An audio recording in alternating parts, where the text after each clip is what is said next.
हम हंसी मजा करते हैं, खूब अच्छा लगता है। तो हमारे आलोच्य विषय चल रहा है माता जानवा ठाकुरानी की लीला संबंध में। तो माता जानवा ठाकुरानी ये थी राधा रानी की छोटी बहन।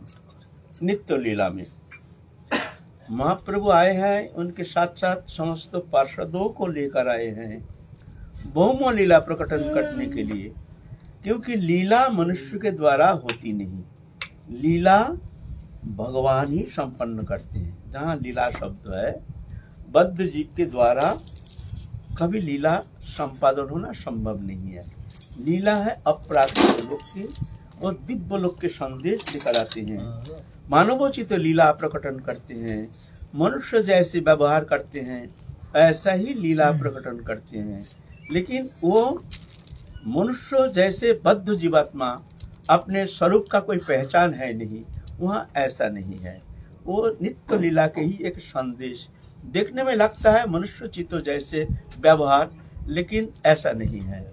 वो इंद्रियातीत, गुणातीत, लोगातीत, अनुभववेद्य, कृपा साध्य, वो अनुभव के द्वारा ही वो लीला संबंध में कुछ आस्वादन कर सकते हैं, और वो आस्वादन कृपा साध्य है। जिस पर कृपा होती है वो ही जाकर के वो दिव्य लीला आस्वादन करने में समर्थ होते हैं। तो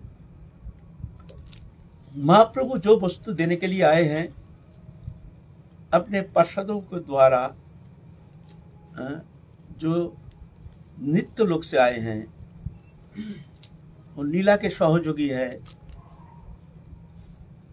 उनके साथ नित्य लीला में विहार करते हैं भगवान।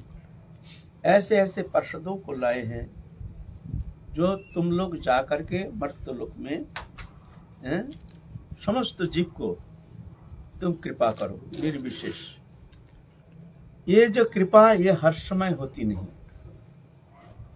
ये जब भगवान अवतीर्ण होते हैं तभी जाकर के पात्र विचार नहीं, जो सामने आते हैं उसी को ही प्रदान करते हैं। क्यों? भगवान सर्वसामर्थ्यमय, कर्तुम अकर्तुम अन्यथा कर्तुम।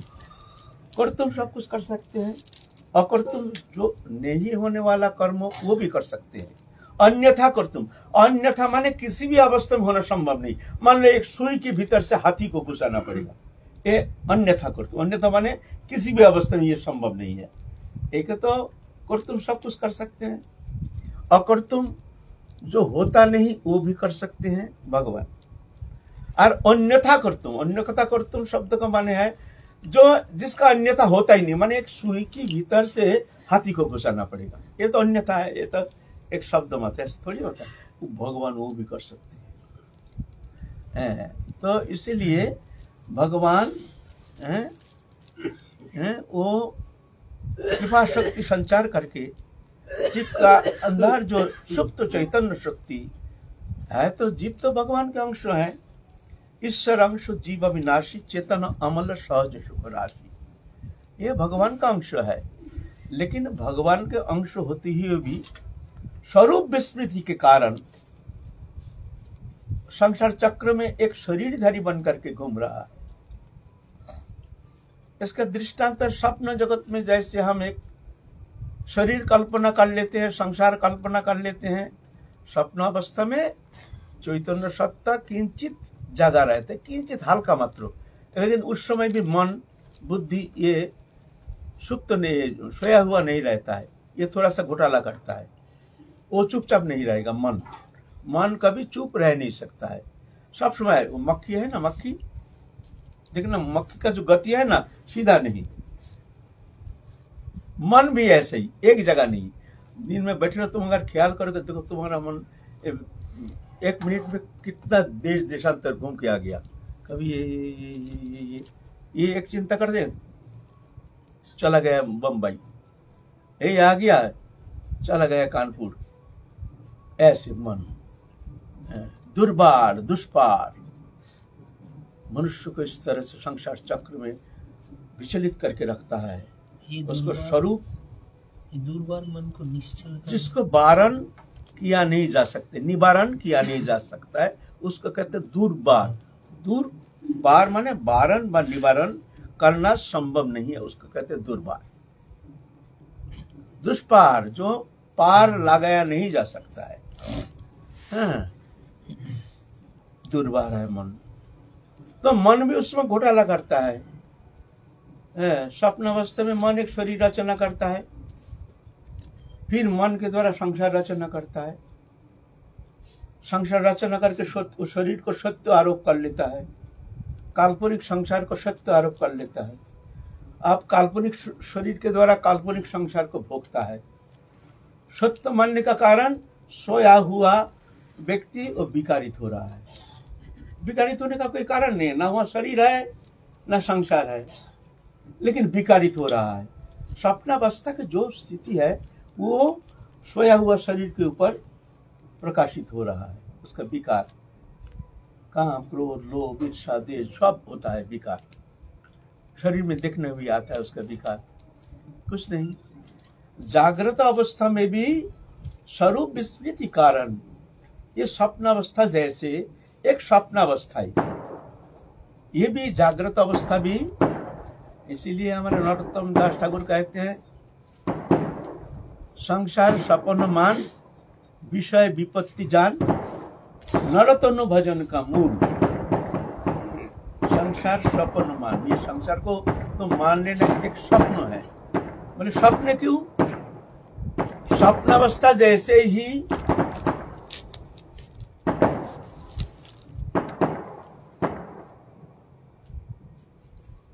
स्वप्नावस्था जैसे ही शरीर मैं नहीं, इसको मान लिया मैं हूं। ये स्वप्नावस्था नहीं तो क्या है? शरीर मैं नहीं हूं ही नहीं, इससे हमारा कोई संबंध ही था नहीं। स्वप्नावस्था मान्यता मात्र।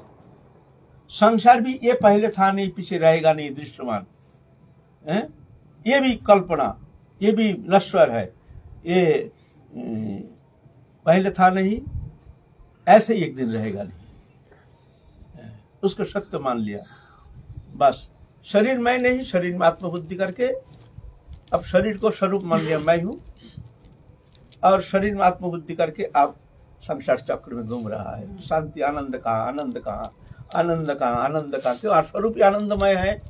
हम बहुत बार ये आलोचना ऐसे कर चुके हैं, लेकिन ये जड़ है, ये मूल फाउंडेशन है।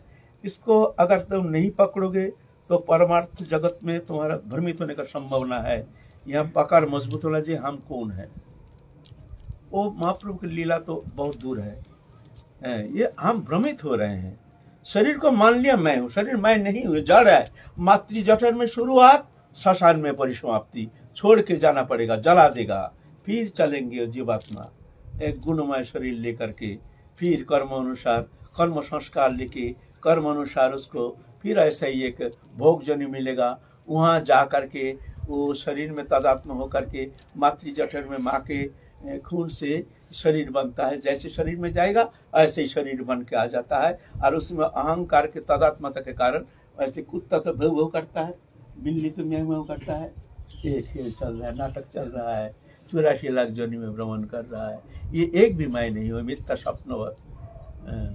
अरे स्वप्न टूटेगा कैसे भाई? स्वप्न तो है, लेकिन स्वप्नावस्था के जो विकार है वहां शरीर नहीं, संसार भी नहीं, लेकिन विकार तो है ना। विकार क्यों हो रहा? सत्य मानने का कारण। सत्य मान लिया इसलिए वो विकारित हो रहा। ये भी सत्य मान लिया इसलिए विकारित हो रहा।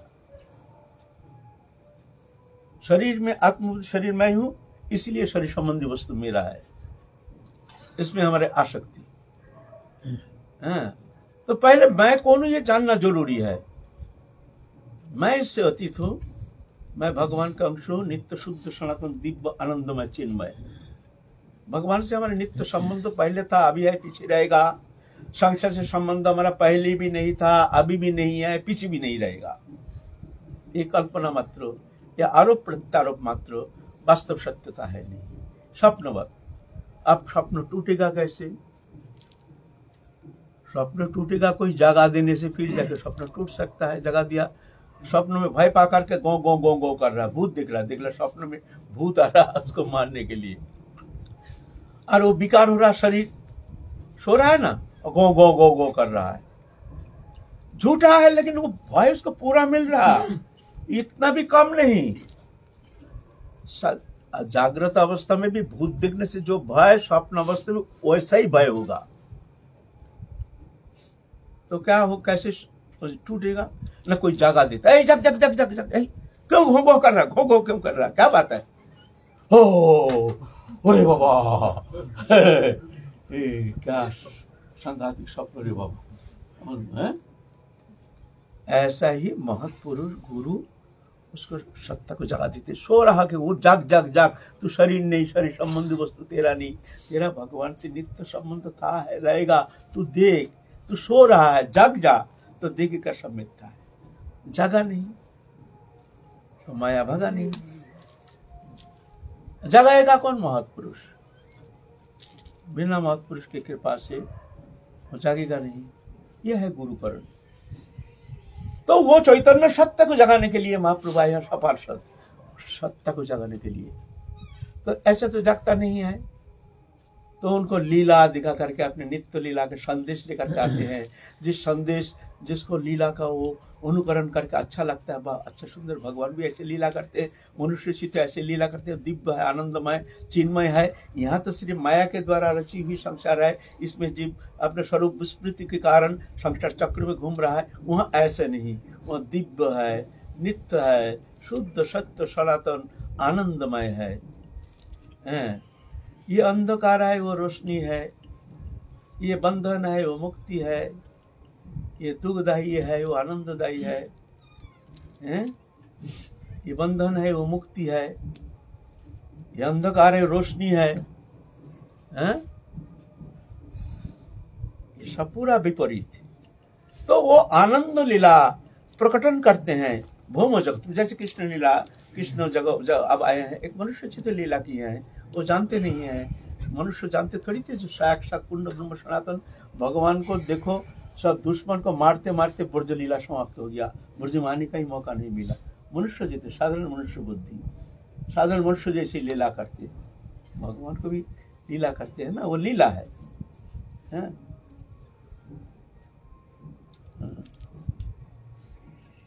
तो भगवान की नित्य लीला कौन जान सकता है। नाहं प्रकाश सर्वस्व जोगमाया समवृता मूढ़ो अयं न विजानाति लोको मम अजम अव्ययम्। बोलते हैं ये जो लीला हमारा, ये साधारण व्यक्ति जान नहीं सकता है। मूढ़ो अयं न विजानाति, मूढ़ो व्यक्ति हमको जान नहीं सकता है। मूढ़ो कौन है, मूढ़ो किससे कहते हैं, जो भगवान के संबंध में कोई ज्ञान नहीं, अपना आत्म संबंध में, आत्म चेतन सत्ता संबंध में कोई ज्ञान नहीं, जो शरीरधारी शरीरी सत्य है, स्त्री पुत्र कुटुंब लेकर के पशु जैसे भोगोन्मुखी वृत्ति लेकर संसार चक्र में घूमते, इसी में उसका आनंद है और कुछ सुनने के लिए तैयार नहीं है। ऐसे जो मुग्धता है, यह है मूढ़ो। और अमूढ़ो कौन है, अमूढ़ो है जो जान गया जो शरीर मैं नहीं, शरीर संबंधी वस्तु मेरा नहीं, मैं इससे अतीत हूँ, मैं दिव्य हूँ, सुंदर हूँ, चिन्मय हूँ, आनंदमय हूँ, मैं भगवान का हूँ, भगवान मेरी है, ये सत्य है। तो मानो या ना मानो इसमें कुछ फर्क नहीं पड़ता है। नहीं मानने से भी भगवान से हमारा संबंध घटेगा नहीं, हम मानते नहीं है भगवान को, कुछ फर्क नहीं पड़ता है, भगवान का ही है हम। तो मानते हैं और नहीं मानते, फर्क क्या है ना। जो नहीं मानते हैं वो अंधकार में जाता है, मायामय सागर में अंधकार काल चक्र उसको महा अंधकार में ले जाता है, धक्का मारते मारते जीवात्मा को 84 लाख जोनी में घुमाता है। और जब मानता है माया पाल लगा देते हैं, भगवान कृपा करके उसका अपना लेते हैं। कौन तो प्रतिजान ही नमी भक्ता प्रणश्यति, अर्जुन जो मेरे शरण में आता है, अति पापाचारी दुराचारी होने से भी तुम प्रतिज्ञा करके कह सकते हो मेरी शरण में जो आया है हम उसको नष्ट होने नहीं देते हैं। ये फर्क है, ये फर्क है। बोले तो आप बोलोगे तो जो संसार चक्र में जाता है तो भगवान की उनके प्रति दया नहीं, मतलब बात ऐसा नहीं है। वो आना नहीं चाहता है, वो खेलना चाहता है। भगवान को खेलना है, भगवान तो खेलने के लिए सृष्टि रचना किए हैं, क्या जरूरत है। एक अहं बहुश्याम प्रजाय, मैं अकेला हूं बहुवन के, मैं खेलना चाहता। खेल रहे हैं भगवान, हैं? जीवात्मा के दो विभाजन, एक बद्ध जीवात्मा, एक उन्मुख जीवात्मा, ये दो विभाजन है। बद्ध जीवात्मा संसार चक्र में जा रहा है, उन्मुख जीवात्मा भगवत शरणागति के कारण धीरे धीरे माया से पार लगा देता है। एक समय जाकर के भगवत कृपा से और नित्य दिव्य लीला में प्रवेश करके नित्य काल के लिए चिन्मय दिव्य आनंदमय स्वरूप प्राप्त करके आनंद लीला में निमग्न हो जाते हैं। ये फर्क है। अब ऐसे चैतन्य सत्ता से जागना संभव नहीं है, तो भगवान महाप्रभु कृष्ण चैतन्य महाप्रभु समस्त पार्षदों को लेकर आए हैं। चलो चलो जा करके सबको घर घर में जा करके सबको उन्मुख करो। जीव में ये चैतन्य शक्ति जगाने का और किसी का सामर्थ्य है नहीं, इसलिए भगवान सपार्षद आए हैं, है ना, आए हैं। बोले अभी वो कृपा है नहीं। बोलो अभी तो ना, देखो जब बरसात में समय जब बाढ़ आता है नदी में, तो नास्तिक आस्तिक नीच जाति छोटी जाति सबका घर में गंगा जल घुस जाता है। इच्छा नहीं रहती हुए भी वही गोता डुबकी लगाता है गंगा में। गंगा जल है ना, वो चाहता नहीं है, लेकिन घर में घुस गया गंगा जल, है ना। यह है प्लावन जब आता है तो उस समय का एक विचार नहीं। तो भगवान जब सपार्षद आते हैं प्लावन जैसे, चाहते नहीं उसको भी देते, उसको देते, लेकिन अभी अप्रकट है ना, अभी ऐसा नहीं, अभी ऐसा सहज नहीं है। बोले ऐसा कारण ये दुर्भाग्य कहा जाता है, लेकिन अभी भी है। ऐसे महत्पुरुष के सान्निध्य जो वो वस्तु प्राप्त कर चुके हैं, ऐसे महत्पुरुष के सान्निध्य अगर तुमको मिल गया और तुम्हारा श्रद्धा है, तुम उनकी शरणागत हो गए हो, तो उनकी कृपा से तुम्हारे चेतन सत्ता को जगा सकती है। ऐसे नहीं तुम भी गंगा स्नान कर सकती हो, ऐसे नहीं। महाप्रभु आए हैं, देखते हैं हमको जगत जीव को जगाना है, ये तो हमारे द्वारा संभव नहीं है। हम तो संन्यास लेकर जा रहे हैं। नित्यानंद प्रभु को कह रहे हैं श्रीपाद हमारे वचन तुमको मानना पड़ेगा। ये लोग पहले आलोचना की है, तुमको गृहस्थ आश्रम रचना करना पड़ेगा। बोल तुम हमको जानबूझ करके धक्का मार कर संसार आश्रम में भेज रहे हो। प्रभु ये तुम्हारा अच्छी बात है, जो संसार से मुक्त होने के लिए जीव जन्म जन्म जुग जुगांतर कहाँ पहाड़ पर्वत में कैसे कैसे कष्ट स्वीकार करके तपस्या करके भगवत प्राप्ति होना संभव नहीं होता है। जन्म जन्म कैसे बहु जन्म नाम अंत ज्ञानवान मंग प्रपद्यते। बहु जन्म नाम अंत, ज्ञानवान मूर्ख नहीं, ज्ञानवान बहु जन्म बीत जाता है ज्ञानवान का। तुम हमको धक्का मार के संसार में भेज रहे हो, तुम्हारा अभिप्राय तो हमको समझ में नहीं आ रहा। बोलते देखो श्रीपाद ऐसी बात नहीं है, तुम आए हो किस लिए? आनंद करने के लिए। आज तो नित्य लोक में तुम आनंद करते हो, यहाँ आए हो जीव को उद्धार करने के लिए। बोले उद्धार करते तो अब संसार जाके क्या उद्धार करेंगे? बोले तुम उद्धार नहीं करोगे, तुम संसार रचना करोगे। तुम्हारे संपर्क से जो संतान जगत में आएगा वो शक्ति लेकर आएगा। उस शक्ति लेकर आने से वो जाके उस शक्ति समन्वित होने का कारण ये शक्ति के द्वारा जगत को फिर चैतन्य में कर सकते हैं। वो सुप्त चेतन सत्ता को जगा सकते हैं। साधारण मनुष्य के द्वारा वो संभव नहीं है। तुम चले जाओगे नित्य लीला में, हम चले जाएंगे, तो फिर ये कौन देखेगा? कौन इनको उद्धार करेगा? तुम अपना स्वार्थ देखते हो सिर्फ। तो नित्यानंद प्रभु देखते हैं बात तो सही है, अच्छा ठीक है, तुम्हारी जो अच्छा इच्छा है, चले गए हैं, ध्यान से जान गए हैं कहाँ है। वो तो जो शादी करेंगे वो तो साधारण बद्ध जीवात्मा स्त्री जो है उनसे तो संभव नहीं है। नित्य लोक का होनी चाहिए। खबर ध्यान से देखते हैं, जो वहां तो आए हैं नित्य लोक से, सूर्यदास पंडित हैं, फिर गौरीदास पंडित, उन लोग 6 भाई है। वो 6, उनके पिता का नाम था उनके पिता का नाम था रामरी ना कंसारी मिश्र। 6 पुत्र, उसके अंदर एक पुत्र है जो सूर्यदास ना गौरीदास पंडित। यह सुबल सखा, कृष्ण का सबसे निकटतम प्रियतम सखा। सखा हम बताए हैं, सखा 4 प्रकार, सखा, प्रिय नर्म सखा, प्राण सखा। ये प्राण सखा है सुबल सखा। वो भगवान आए हैं तो सुबल सखा भी आए हैं, वो जान गए हैं जो हमारे हमारे प्रिय सखा जो कृष्ण बलराम दोनों आए हैं। बलराम नित्यानंद प्रभु रूप में आए हैं और कृष्ण जो है वो कृष्ण चैतन्य महाप्रभु रूप में आए हैं। तो वो उन लोग रहते थे, शालिग्राम नामक एक गांव है, वो गांव में रहते थे। तो जान गए जो हमारे शाखा अवतीर्ण हो गए हैं, हमको जाना है। तो सुबल शाखा जो है गौरीदास पंडित वो पहले आ गए हैं, वो कालना नामक स्थान, वहाँ आकर के निवास इंतजार कर रहे हैं, हमारे भैया का नैया कब आएंगे फिर मिलेंगे, ये आशा लेके बैठे हैं। महाप्रभु भी जान गए हैं, हमारे सीधाम शाखा से मिल लिए हैं। सीधाम शाखा गोलोकधाम से सीधा आकर के जन्म नहीं लिए हैं। सीधाम शाखा जो ये हमारे अभिराम ठाकुर ये जन्म नहीं लिए हैं, सीधा गोलोकधाम से आए हैं। उनका माता पिता का बीता भी है नहीं। जैसे आविर्भाव तिरुभाव भी ऐसे, तिरुभाव भी खानाकुल कृष्णनगर में मंदिर में प्रवेश कर गए, करके कृष्ण के बगल में जा करके श्री विग्रह बन के सीधाम शाखा रूप में वही स्थिति हो गई। अभी है, अभी है वो विग्रह है, हम देख के आए हैं, विग्रह है पूजित कृष्ण के बगल में सीधाम शाखा जो अभिराम ठाकुर आए हैं। ऐसे ही सुबल शाखा आए हैं, सुबल शाखा आए हैं। और सुबल शाखा जब आए हैं तो और भाई जो सूर्यदास पंडित देखते हैं, हमारा भाई जो कालना में गए हैं, चलो भाई हम लोग भी वहीं पर जा करके घर बनाएंगे। तो उन लोग तो ऐसे टाइटल था घोषाल, उन लोगों का ब्राह्मण ही लेकिन टाइटल था घोषाल। फिर मिश्र पदवी मिल गया, मिश्र पदवी है जमींदारी टाइटल।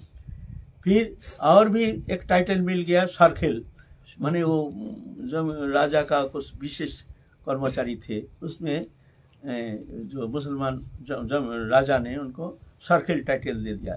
इसके लिए सूर्यदास सरखेल भी कहते हैं, लेकिन उन लोग असली में है ब्राह्मण घोषाल, घोषाल टाइटल। अब उनके दो कन्या, एक वसुधा जानवा, वसुधा जानवा है नित्य लीला में हमारे बलदेव भैया का दो पत्नी, रेवती और बारूणी नित्य लीला में ये दोनों आए हैं। लीला में प्रकट सब नित्य लीला के। नित्यानंद प्रभु जान गए जो ये नित्य लीला के तो हमारे संग है, इनसे ही हमारे संबंध होना है और इनके द्वारा ही हमको संसार रचना करना है और वो संसार दिव्य चिन्मय जगत कल्याण के लिए होना है। सन्यासी बड़ा दिव्य कांति, विशाल चेहरा, घुंघराली केश, इधर गले में तो तुलसी माला, पद्म बीज माला, रुद्राक्ष माला, कौन संप्रदाय है इसका ठिकाना ही नहीं, सब माला पहने हुए हैं। यहाँ हाथ में रुद्राक्ष तुलसी माला, इधर माला, यहाँ माला, यहाँ माला, ऐसे विशाल चेहरा, दिव्य सुंदर अकर्ण नेत्र, दिव्य लोग का है ना। देख करके सूर्यदास पंडित तो भाई ऐसे दिव्य मूर्ति तो कभी देखे नहीं है, कहाँ से आए हैं, आइए आइए महाराज आइए, आसन ग्रहण कीजिए। सूर्यदास पंडित का खबर हो गया मन में, जो पुरुष आए हैं वो तो हमारे बलदेव भैया होंगे। तो सूर्यदास पंडित देखे हैं वो तो, ये तो हमारे बलदेव भैया परिचय नहीं दे रहे हैं, लेकिन ये बलदेव भैया आ गए हैं। तो सूर्यदास पंडित कहते हैं महाराज हमारे लिए कोई सेवा बताइए। बोले देखिए हमको संसार रचना करना है, इसीलिए हम आपके ये कन्या चाहिए, हम आपके परिचय वंश परिचय। बोले वंश परिचय हम तो साधु है। जब बाबा अभी का जैसे उस समय था थोड़ी समाज का बंधन, जाति कुल गोत्रों क्या क्या झमेला दुनिया भर के। अभी तो मन पसंद थी जो जिसके साथ समाज का अभी तो कोई सुसंबद्धता है नहीं, सब बिखर गया है समाज जीवन। धीरे धीरे एक जा रहा है भोग की ओर जा रहा, पश्चात शिक्षा के प्रभाव से धीरे धीरे हमारे संस्कृति सभ्यता लुप्त होते जा रहा है। वेस्टर्न कल्चर आकर के हावी होते जा रहा है। भोग वृत्ति ही मनुष्य जीवन का एक श्रेष्ठ यही विचार लेकर के धीरे धीरे हमारे समाज को प्रदूषित फैला करके एक अंधकार के ओर ले जा रहा है हमारे समाज जीवन को। हाँ, उसके अंदर टीवी मोबाइल आकर के और सत्यानाश कर दिया। आप तो भाई थोड़ा चिंता कर रहे हैं, तो कैसे होगा सूर्यदास क्या बरवाई के हैं, क्या नाम, गौरीदास पंडित, नाम भूल जाते हैं हम। गौरीदास पंडित आके कहते हैं तुम ये ना नहीं करना, शादी इनसे कराओ, अच्छा है, ये साधारण नहीं है। फिर भी भाई स्त्री आपने कुटुंब परिवार उस समय सभी समाज जीवन ऐसा नहीं था अभी का जैसे, पर संकीर्णता भी थी, ये भी मानना पड़ेगा। बस ज्यादा ही घिसा पीटी, थोड़ा सा इधर उधर हुआ, नहीं यहाँ होगा नहीं होगा नहीं, ऐसे गोत्र मिलना चाहिए, वो मिलना चाहिए, वो मिलना चाहिए ऐसा भी संप्रदाय हमारे सामाजिक जीवन में ऐसे बहुत बंधन थी पहले। बुलाए सबको, आत्मीय कुटुंब को, तो कोई कहते हैं तो हम तुमको त्याग देंगे, कोई कहता हम गले में रस्सी लगा के मर जाएंगे, कोई कहता हम लोग इस देश छोड़ के चले जाए। माने ये अशांति एकदम, माने एकदम सूर्यदास पंडित का जैसे बाल को खींच के ले जा रही है। ये एकदम पूरा अपना परिवार जितना है सब पूरा विरोधी, सन्यासी है, जात नहीं, गोत्र नहीं, वंश परिचय नहीं, कुछ नहीं, यह है ऐसे ऐसे। तो सूर्यदास पंडित कहते हैं बाबा ऐसे माफ करना बाबा, कन्या हम दे नहीं पाएंगे। बोले देखो भाई ठीक है मत दो, लेकिन पीछे हमको बुलाना नहीं। जाके बैठ गया है गंगा किनारे में। इधर बड़ी जो वसुधा हजा हो गया, बस उल्टी दस्त शुरू हो गया, एकदम संध्या होते होते मृत्यु से। उस समय ऐसा बद्ध पद्धति ऐसा नहीं था, ऐसा चिकित्सा इतना अच्छा चिकित्सा पद्धति भी थी नहीं। एक मात्र आयुर्वेदिक था, वो भी बड़े बड़े वैद्य सब हर समय थोड़ी मिलता था। बड़े बड़े वैद्य भी शिष्य नहीं करते थे, उस तरह हमारा मार्केट खराब हो जाएगा, इसलिए बड़े बड़े वैद्य भी वो शिक्षा भी देते नहीं थे, संकीर्णता। इसीलिए अच्छा हमारे आयुर्वेदिक जो अच्छा वैद्य है ना, मेडिसिन है ना, लुप्त हो गया। वो किसी को दिया नहीं कि देने से हमारा पोजीशन खराब हो जाएगा, हमारा जो नाम है, इसीलिए वो दिया ही नहीं, और ना देने के कारण वो तो लुप्त हो गया। इसलिए आयुर्वेदिक पद्धति जो है ये ऐसे पद्धति है जो मृतक को जिंदा कर दे सकता है। लेकिन बहुत सारे हमारे समाज में ऐसी संकीर्णता, ऐसे वैद्य बड़े बड़े वैद्य जो अपना नाम प्रतिष्ठा के लिए किसी को दिया ही नहीं, ऐसे है। उस समय ऐसा था, मृतक को जिंदा करने का सामर्थ्य था। अभी जो मेडिकल साइंस जो है अंग्रेजी का, ये थर्ड क्लास चिकित्सा पद्धति है। ये तो बस कुछ समय के लिए बीमार को ढक देता है, लेकिन मूल और तो साइड इफेक्ट भी है, हर मेडिसिन साइड इफेक्ट है। एकमात्र सर्जरी जो है थोड़ा सा ठीक है, लेकिन मेडिसिन तो बहुत थर्ड क्लास है। या तो होम्योपैथिक या आयुर्वेदिक दिखाना अच्छा है जब तक, लेकिन अंग्रेजी चिकित्सा बहुत बेकार है। उसका साइड इफेक्ट इतना ज्यादा है, देखा जाता है कभी कभी दवा बीमार तो ठीक हो गया, दूसरे बीमार में उसको घेर लिया और मर गया दूसरे बीमार से ऐसा हो गया। एक जन के इतना हायर एंटीबायोटिक खिलाया, ज्यादा खिला दिया, कान में बहरा हो गया, एकदम बहरा। साइड इफेक्ट, चलो उसका हमको आलोचना करने का आवश्यकता है नहीं। तो वैद्य आया, वैद्य होके बोलता है हमारी ये समझ के बाहर है। आप लोग कन्या को अभी ज्यादा समय देखना नहीं, और कोई उपाय देखिए, नहीं तो गंगा में देना पड़ेगा। गौरीदास पंडित को बोला है भाई हमारे मुश्किल हो गया, हमारे कन्या तो भाई अब जाने वाली है, क्या करें। बोलता है देखो वो सन्यासी जो है ना, उसको बुला, उसका हाथ में चाबी है वो कुछ करके आए। भागा सूर्यदास पंडित, जा करके रो रहे, महाराज हमको बचाओ, महाराज ऐसे है कैसे है, अब हमारे घर चलो, थोड़ा सा हमारी बेटी को बचा दो। तो साधु तो दयालु है, आ गए हैं,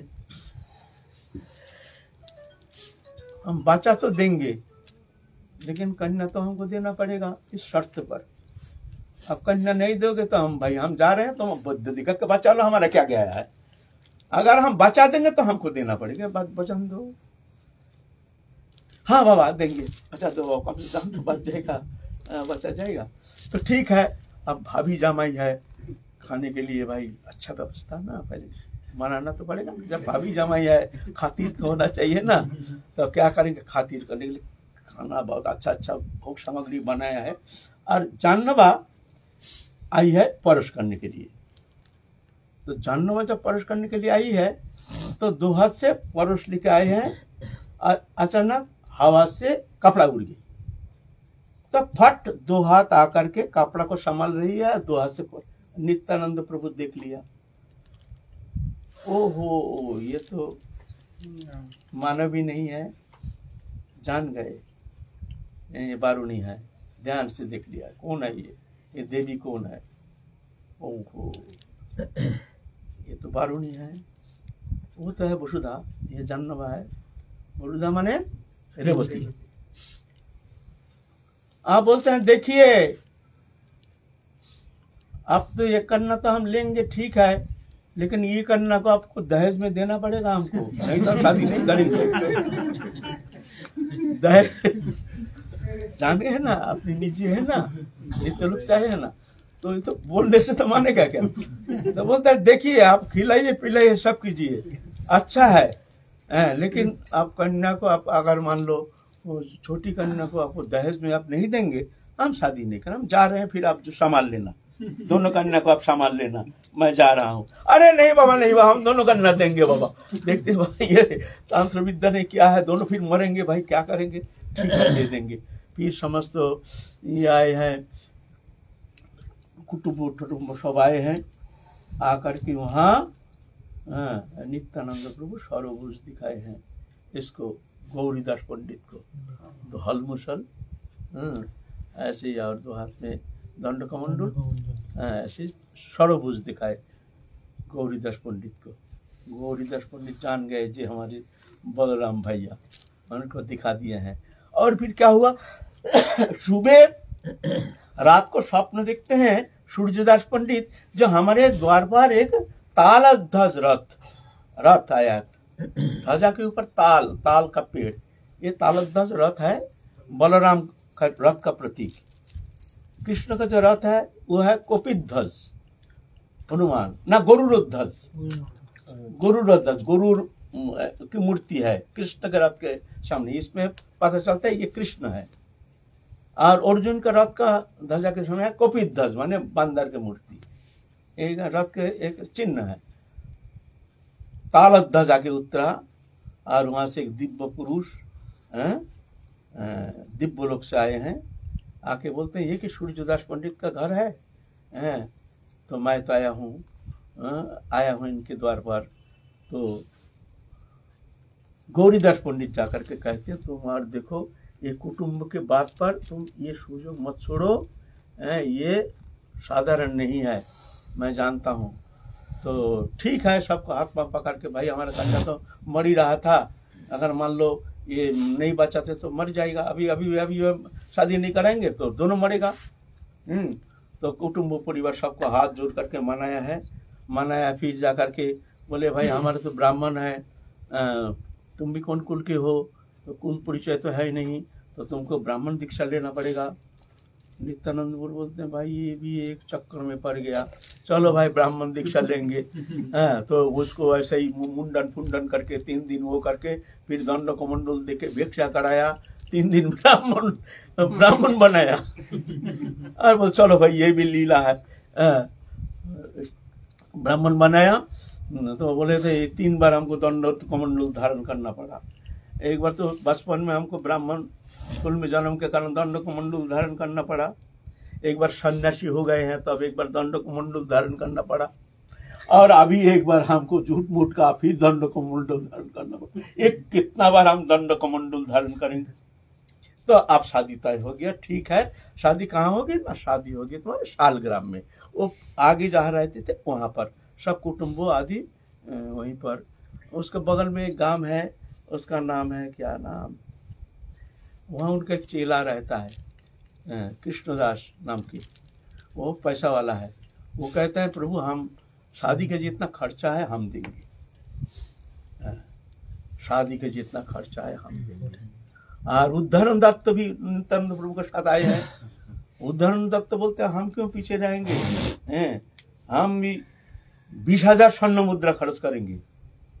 20,000 तब उस समय का 20,000 स्वर्ण मुद्रा कम होता है, तो बोलते 20,000 रुपया हम भी खर्च करेंगे, शादी में ऐसे दिव्य शादी करेंगे, वहीं पर वही शालग्राम के वहीं पर, सब वहीं पर आना, वहीं पर जा करके तो हम लोग काल शादी में चलेंगे। हैं आज तो रात 11 बज रहा है, इसलिए हम लोग काल चलेंगे, बारात चलेंगे। आज कथाएं विश्राम कर रहे हैं, कल हम लोग बारात चलेंगे।